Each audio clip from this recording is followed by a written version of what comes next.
बिस्मिल्लाहिर्रहमानिर्रहीम। अल्लाह के नाम से शुरू जो बड़ा मेहरबान नहायत रहम करने वाला और बुजुर्गी वाला है। मोहतरम नाजरीन ग्रामी अस्सलाम वालेकुम।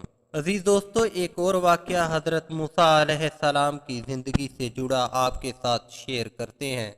मोहतरम दोस्तों, हज़रत मूसा अलैहिस्सलाम अल्लाह पाक के जलील अल कदर नबी थे।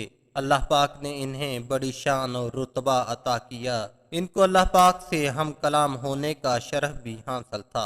अल्लाह रब्बुल इज़्ज़त ने इन्हें बनी इसराइल की तरफ नबी बनाकर भेजा था ताकि वो इनकी इस्लाह कर सकें। एक बार आप अलैहिस्सलाम अल्लाह पाक से मुलाकात करने कोह तूर पर तशरीफ ले जा रहे थे कि रास्ते में इन्हें एक औरत मिली। वो ज़ारो कतार रो रही थी। आप अलैहिस्सलाम ने इससे रोने का सबब पूछा तो वो कहने लगी कि मैं बे औलाद हूँ। आप अल्लाह रब्बुल इज़्ज़त से पूछकर बताएं कि मेरी किस्मत में औलाद भी है कि नहीं। लोग मुझे बांझ होने का ताना देते हैं। हजरत मूसा अलैहिस्सलाम ने कोह तूर पर जाकर अल्लाह रब्बुल इज़्ज़त से इस औरत की किस्मत के बारे में पूछा तो अल्लाह पाक ने फरमाया कि इस औरत की किस्मत में कोई औलाद नहीं है। तो वो औरत ये सुनकर बहुत ज्यादा रोने तड़पने लगी, मगर लाचार थी। अब सब्र के सिवा इसके पास और कोई चारा ना था। इस वाकया के गुजर जाने के बाद एक दिन एक भूखे फकीर ने इस औरत के घर के बाहर सदा लगाई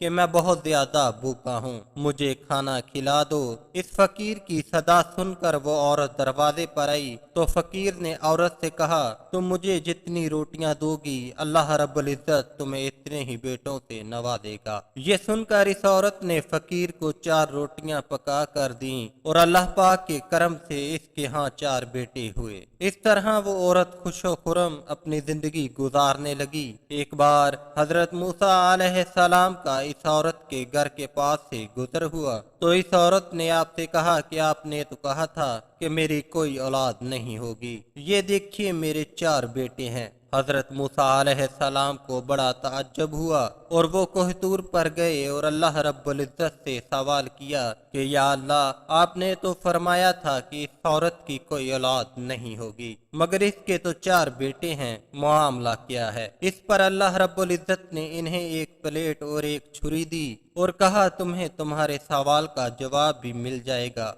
मगर पहले जाओ और इस प्लेट में मुझे कहीं से इंसानी गोश्त ला कर दो। आप अलैहिस्सलाम ने वो प्लेट ली और छुरी ली और बस्ती की तरफ निकल पड़े। बस्ती वालों को इकट्ठा करके कहा कि अल्लाह पाक ने इंसानी गोश्त मंगवाया है, मगर इनमें से कोई भी इंसान अपना गोश्त देने पर राजी ना हुआ। आप अलैहिस्सलाम सारी बस्ती में घूम रहे थे कि अचानक एक इंसान सामने आया और आपसे सवाल किया कि क्या बात है मूसा अलैहिस्सलाम, आप परेशान लग रहे हैं। इसके पूछने पर आप अलैहिस्सलाम ने इससे कहा कि अल्लाह रब्बुल इज़्ज़त ने इंसानी गोश्त मंगवाया है, मगर कोई भी यहाँ इस बात पर राजी नहीं हो रहा। ये सुनना था कि इस इंसान ने वो छुरी उठाई और अपने जिस्म के कई हिस्सों से गोश्त काट कर हजरत मूसा अलैहिस्सलाम को दे दिया। आप अलैहिस्सलाम ने वो गोश्त कोहतूर पर ले जाकर अल्लाह रब्बुल इज़्ज़त के हवाले कर दिया। इस पर अल्लाह पाक ने इनसे कहा कि तुम्हें इस बस्ती में जाने की जरूरत ही क्या थी, तुम अपना गोश्त भी तो मुझे दे सकते हो, आखिर तुम भी इंसान हो, तुमने अपना गोश्त क्यों नहीं दिया। उम्मीद है तुम्हें तुम्हारे सवाल का जवाब मिल गया होगा। वो इंसान जिसने मेरे कहने पे अपना गोश्त तक उतार दिया, मैंने भी इसके कहने पर इस औरत को 4 बेटे अता किए। ऐ मूसा, अगर कोई मेरे कहने पे अपना सब कुछ लुटा देता है तो मैं भी इसके कहने पर अपना फैसला बदल देता हूँ। सुभान अल्लाह।